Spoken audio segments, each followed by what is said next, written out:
Uh, with something as hard as this, it's impossible to know where to start. So it's best just to start at the beginning. Tori and I met in April of 2006. It was at a bar in Boston. It was billed as a networking event organized by people I went to college with. Little did the bar, or Tori, know that it was just the pretext to trick the venue into allowing an open bar to a bunch of knuckleheads from a state school 30 minutes to the south. I was certain Tori was the only one that actually brought business cards. Tori and I didn't go to college together. She came with her friend Danielle, who was also a close friend of mine from school. Over the noise of the bar and many drinks, we chatted the whole time. At the end of the night, I think even through the drunken haze, Danielle could see that there was something there. I have memories of being forcibly dragged and shoved by Danielle into a taxi to head back to her apartment with Tori and some other friends. Let me use this sandpaper for a second. Tori and I stayed up and talked the whole night. We made each other laugh. The next morning, we got breakfast, and I gave her my number, though she had a strange look on her face. You see, Tori didn't remember that she had already given me her number the night before, and couldn't fathom why I hadn't asked her for it. Danielle let me know this fact, and when I did call her, in an attempt to be funny, I left her a voicemail and referred to her as a booze bag. I felt pretty good about it, until I hung up the phone. And then realized if she didn't get my sense of humor, I had probably blown it. Actually, I was certain I had blown it. But she called, and we got together that weekend. And every weekend after, and quickly during the week too. But with her living in Rhode Island, and me in Boston, it became tricky. I loved living in Boston, I loved my short commute. It was clear to her that I was going to stay in the city. So I moved to Rhode Island, with a house full of Providence, and then we were together every day. I also told her I wasn't sure about the institution of marriage, and I was positive about not wanting kids. After a brief courtship, we were married. Fun fact, we dated for like 8 years. But not before Tori had gotten a job opportunity in Maine. And as sad as I was to leave North Providence, we headed to Portland. Portland for us was an amazing adventure. And once up here, we were having the time of our lives. It was at this point we were both working from home a lot, sharing an office. Tori started referring to us as homeschooled adults. Sorry to anyone that homeschools your kids, but if they're anything like we were, your kids might be a bit weird. We spent so much time together that it was like we shared a brain. Other couples couldn't fathom how we could do it and not only not kill each other, but genuinely be so happy together. And here's the trick. As cliche as it sounds, Tori is truly, genuinely my best friend. For almost all of the last 17 years, we have spent nearly 20 plus hours a day together. And rarely did we spend any days apart in that time. She is the #1 person I want to hang out with. Look forward to telling something to and hear her thoughts on anything. Arguments between us were few and far between. Tori is warm and kind, caring. She's funny and smart, and for whatever reason, she really loved me. She is my favorite person, which is one of the reasons losing her is so hard on me. We were so close, and now today, after I've fed the kids and they're in bed, the house is just so quiet. It's so impossibly quiet. Anyway, we spent our days working together and then going out to eat and drink every night in Portland. Our favorite bars are where we met almost all of our Portland friends, usually the bartenders. We bought our first house, a 4-unit, and lived in the tiny apartment on the 2nd floor. We fixed it up as best we could and saved what we thought was enough money to renovate next door when we bought that side. Fun fact, it wasn't even close, but we learned but we learned that the key to owning and fixing up an old home is to stop looking at what you've spent, because it will never end, and it's never cheap. We bought our first house, I'm going back. After we purchased next door and had gotten it to a livable state where there weren't huge sections of floors and walls missing, we decided it was a good enough time to have kids. We tried for a time, but started to grow concerned. We looked into IVF, but days before Tori and I were set to start the injections, we found out Tori was pregnant with our son, Robbie. His name is Robert Joseph Dowling. Robert for my dad, and Joseph for Tori's. We had decided on his name well in advance of her becoming pregnant. I was allowed to name our son, provided Tori had full naming rights to our second child, boy or girl, and final say on the third kid if we ever had one. We sealed our agreement with a handshake over drinks at our favorite bar in Portland, Boda. We were told some women say they love being pregnant. Tori most definitely did not, and was suspicious if anyone said they did. From beginning to end, it was hard on her. But as with everything Tori faced, she pushed herself through. On the day she went into labor, she was still taking conference calls. She would mute her phone during contractions, and I'd have to run over so she could squeeze in my hand until I would lose all feeling. Then she'd unmute and say, "This is Victoria, how can I help you?" To the surprise of no one, she brought her laptop to the hospital and worked while we were there. Robbie and his mom had the most amazing bond. Between the art they would work on together, cooking, or chatting just the two of them after I leave the room at bedtime, he made her so incredibly happy. And she was always able to bring out a calmness in him and light him up and put a smile on his face. But at the start, having a newborn is hard. Our life of bars and restaurants was gone, replaced with baby acid reflux, breast pumps, and sleep deprivation. We had traded our carefree life for one of routine and working in shifts. It was difficult, but after a time we became ourselves again. We became the couple we were again, which felt so amazing we decided to try and have another kid right about the same time. This time, we did wind up having to try IVF, which was no picnic. Shortly after Tori finished receiving injections, but before fully moving forward with the process, she became pregnant with our daughter, Isla Grace, Tori's pick. She had considered a variation on the names Anne and Elisa, my mother and hers, but in hindsight was glad she didn't. Now that we can see we have a curly-haired redhead, and her getting called Annie her whole life would have bordered on child abuse.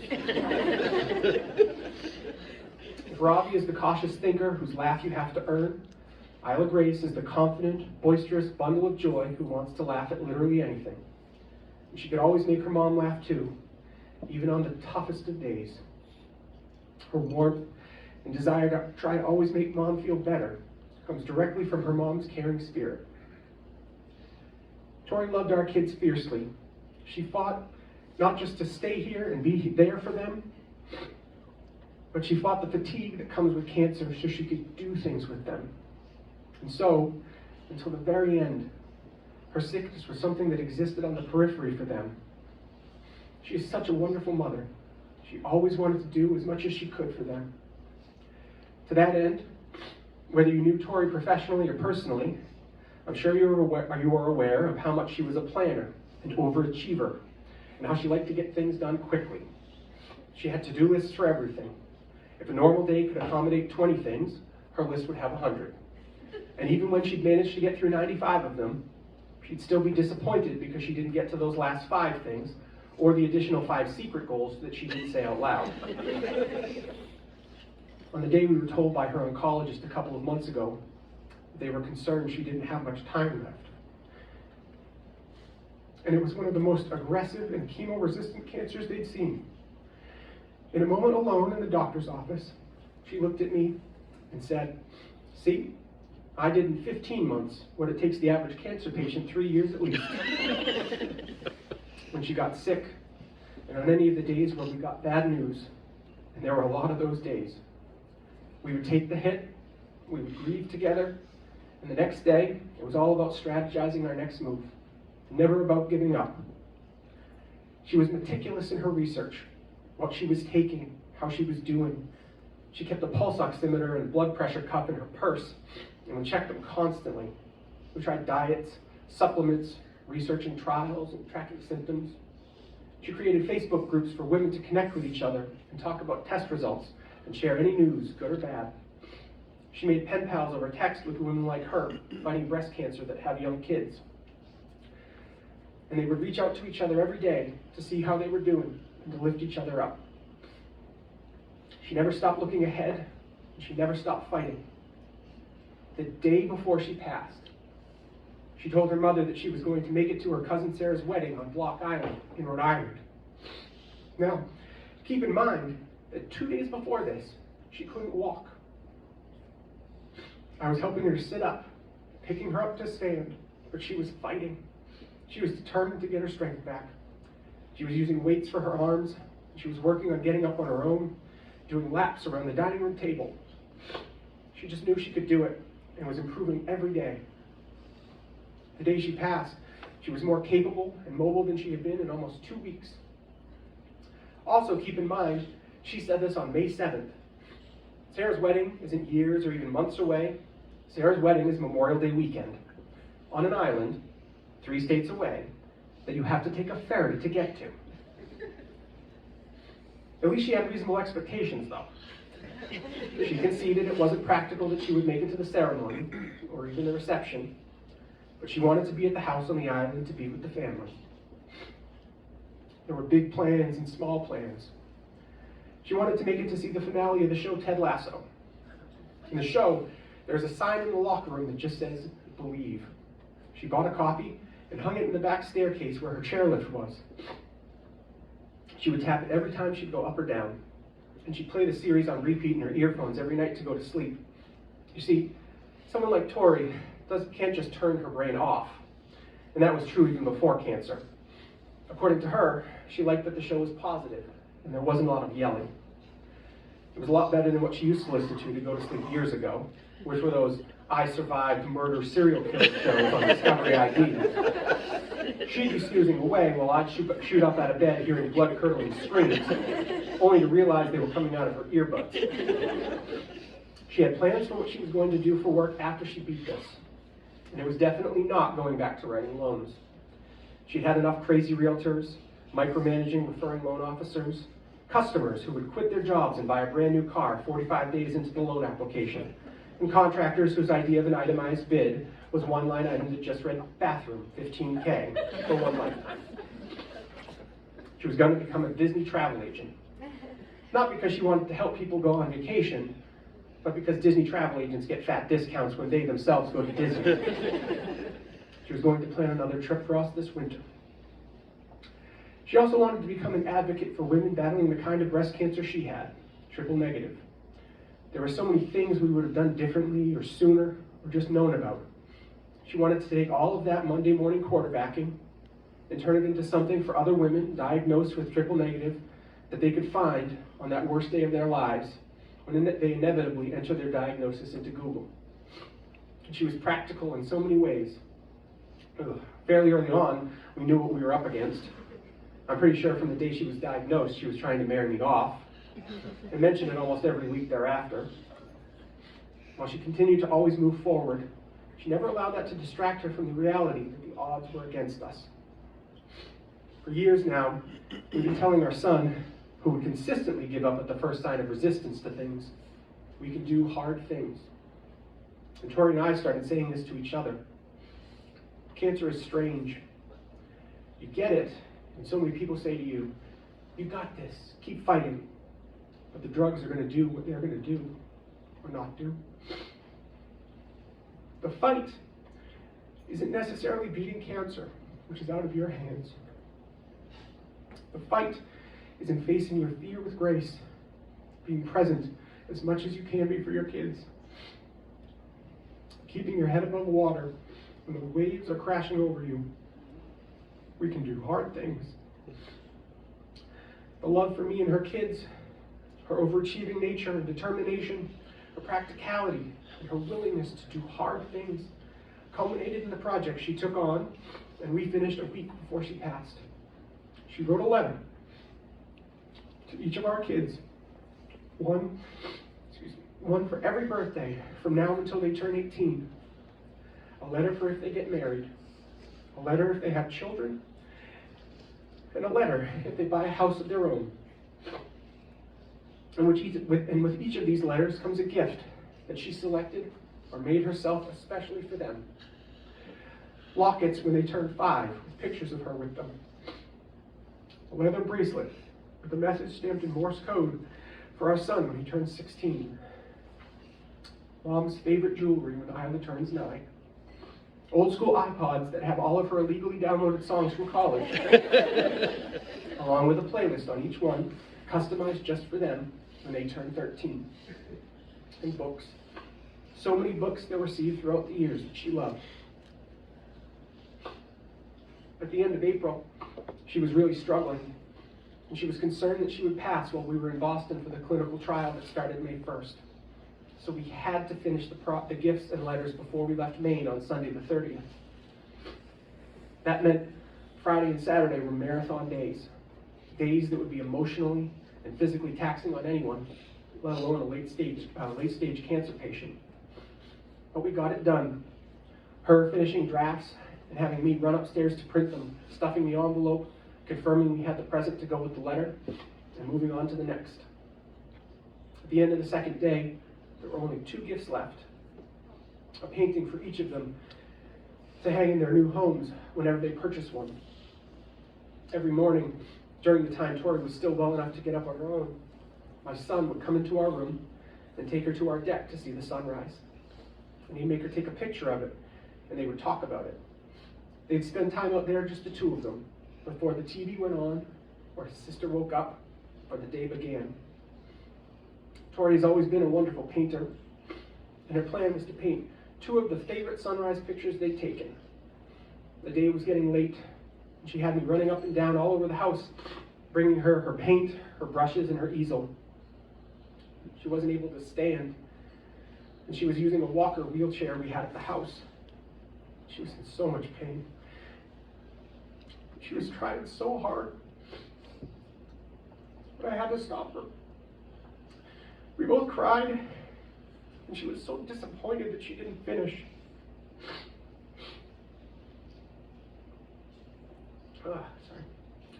After all she had accomplished, her overachieving nature told her that she had failed, and that couldn't be farther from the truth. The next day, I was downstairs where we had been working, and I looked at the painting. I cried again, but not because I was sad for her, but because I was so proud of her. I looked at it and didn't see something she failed at or something unfinished. I could only feel how much she fought and how strong she was. I never told her. She probably would have made me throw it away if she knew I was going to show it here or hang it on our wall at home. And in typical Tori fashion, the next day or maybe the day after, she just said, "I'll just have to finish them the week after we get back from the trial." She took the hit and just as quickly dusted herself off and looked forward. On the day she died,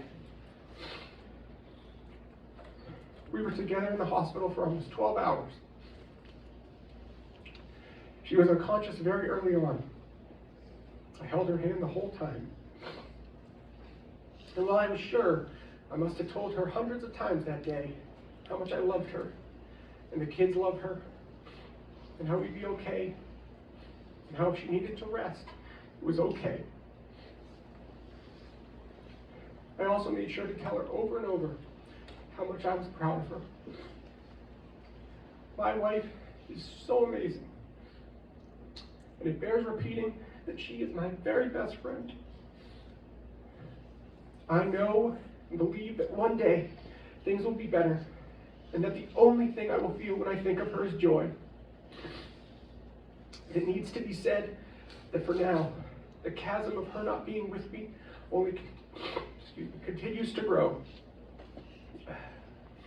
She meant the world to me, and it is hard to fathom doing this without her, but I will do my best, and I hope I make her proud. Going on without her will be the hardest thing our family will ever do, but we can do hard things. And we can do hard things. Tori, I love you, I love you, I love you.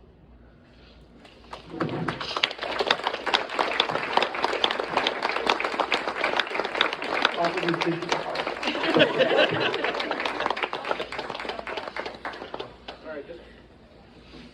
There's going to be food, and also we should all be drinking more.